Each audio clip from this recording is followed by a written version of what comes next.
Фаяз Фанилевич, хәерле көн. Росприроднадзор башлыгы Светлана Родионова Идел елгасын пычратучы оешмалар исемлеген атады. Анда ни өчен Татарстан предприятиеләре кертелгән? Мониторинг эшләре алып барылды. Монда инде Татарстан гына түгел, башка регионнан да пычратучы предприятиеләр әйтелде. Татарстан буенча инде җитәкчебез Светлана Геннадьевна әйтү информациясе буенча монда инде Иннополис, шулай ук Зеленодольск водоканал сервис предприятиясе һәм инде Газпром Транс газ предприятиясе аталды.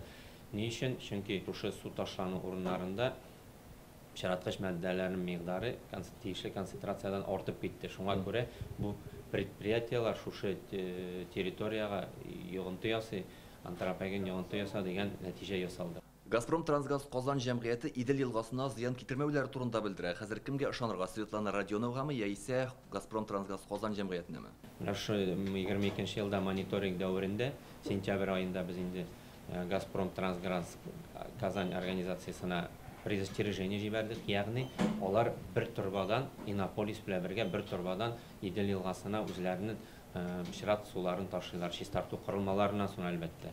Һәм алар ташлаган бу урында бер торбадан пычраткыч матдәләрнең мигдары югары күрсәтте. Шуңа күрә без бу предприятиягә предостережение җибәрдек. Алардан җавап күрмәдек. Ягъни безнең предприятие пычраткыч матдәләр ташламый, ягъни безнең чистарту корылмалары бар һәм башка дигән җавап табылмады.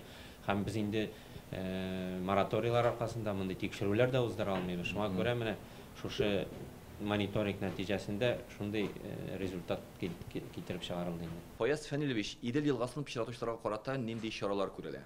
Идел елгасын пычратучы предприятиялар безнең алар күп булмаса да алар бар. 22 ел нәтиҗәләре буенча инде без беренчедән прокуратурага материалларны җибәрәбез, проверка тикшерүләр үткәрү өчен безнең бүгенге көндә тик планлаштырылган һәм планнан тыш тикшерүләр бары тик прокуратура белән генә согласовать итеп үткәрелә инде. Шуңа күрә беренчедән без предостережение бирәбез. Алар инде ниндидер чаралар үткәрергә тиеш. Аннары прокуратурага җибәрәбез. Инде планлы тикшерүләр үткәргәннән соң